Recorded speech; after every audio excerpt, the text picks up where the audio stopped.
ഒരു മുട്ടപ്പപ്സ് കഴിക്കാനുള്ള യാത്രയാണ് കേട്ടോ. വീട്ടിലിരുന്ന് കൊതി അടക്കാൻ വയ്യാതെ പുറത്തേക്ക് ഇറങ്ങിയതാണ്. 45 ഡിഗ്രി ചൂടായതുകൊണ്ട് പുറത്തേക്ക് ഇറങ്ങണ്ട എന്ന് വിചാരിച്ചതാണ്. പക്ഷെ പെട്ടെന്ന് നമുക്കൊരു ക്രേവിങ്സ് ഒക്കെ വരുമല്ലോ. എനിക്കല്ല, വിപിനാണ് വന്നത്. പക്ഷെ എനിക്കും കഴിക്കാൻ ആഗ്രഹം ഉണ്ടായിരുന്നു. അങ്ങനെ പുറത്തേക്ക് ഇറങ്ങിയതാണ്. Okay, tell what do you want for your birthday? So for my birthday, number one, I want an apple iPad. ചായയോടെ കഴിക്കാൻ പറ്റിയ എന്തെങ്കിലും എടുത്തോ. ബിസ്ക്കറ്റ് Apple ബിസ്ക്കറ്റാ ഓ, an apple iPad for my birthday. പെണ്ണിന് ബർത്ത്ഡേക്ക് എന്ത് വേണമെന്ന് പറഞ്ഞു കേട്ടോ. ആപ്പിൾ ഐപാഡ്, ഒരു ആപ്പിളും വാങ്ങിച്ചു തരും,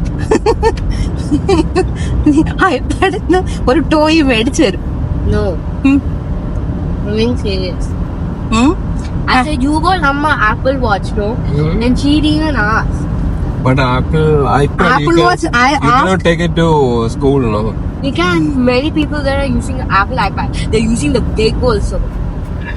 Apple iPad is allowed. Taking it. That's why I say I want Apple. അവിടെ വേറൊരു വലുതുണ്ടല്ലോ സാംസങ്ങിന്റെ. I want അതെന്ത് ചെയ്യട്ടെ, അത് Apple. ചാർജ് ചെയ്യുകയല്ല, അത് പോയി കാണും കേട്ടോ. Yeah. ബർത്ത്ഡേക്ക് എന്ത് വാങ്ങിക്കൊടുക്കണം തീരുമാനമായെങ്കിലും മുട്ടപ്പപ്സിന്റെ കാര്യത്തിൽ തീരുമാനമായി. ഞങ്ങൾ അങ്ങനെ ഷാർജ ഹബീബ് ബേക്കറിൽ എത്തിയിരിക്കുകയാണ്. ഇത് അൽനാദയിലാണ് കേട്ടോ ലൊക്കേറ്റ് ചെയ്തിരിക്കുന്നത്. അവിടെ ചെന്നതും അവിടെയുള്ള ഐറ്റംസ് ഉണ്ട്, കണ്ണ് തള്ളിപ്പോയി. അവിടെ ഇല്ലാത്ത ഒരു സാധനങ്ങളും ഇല്ല. അങ്ങനെ പക്ഷേ ഞങ്ങൾക്ക് ആവശ്യമുള്ള മുട്ടപ്പപ്സ് കൂടാതെ കുറച്ച് അധികം സാധനങ്ങളും കൂടെ എടുത്തിട്ടാണ് അവിടെ നിന്ന് ഇറങ്ങിയത്. ഭയങ്കര ഫ്രണ്ട്ലി സ്റ്റാഫാണ് കേട്ടോ. നമുക്ക് എല്ലാം ടേസ്റ്റ് ചെയ്യാനും ഒക്കെ തരുന്നതാണ്. അവിടെ ഫ്രഷ്ലി കുക്ക് ചെയ്ത ഐറ്റംസ് ഒക്കെ ഉണ്ടായിരുന്നു. ഫസ്റ്റ് ഞങ്ങൾ മുട്ടപ്പപ്സിനെ കഴിച്ചു. സൂപ്പർ ടേസ്റ്റ് ആയിരുന്നു. നാട്ടിലെ സെയിം അതേ ടേസ്റ്റ് തന്നെ കിട്ടി.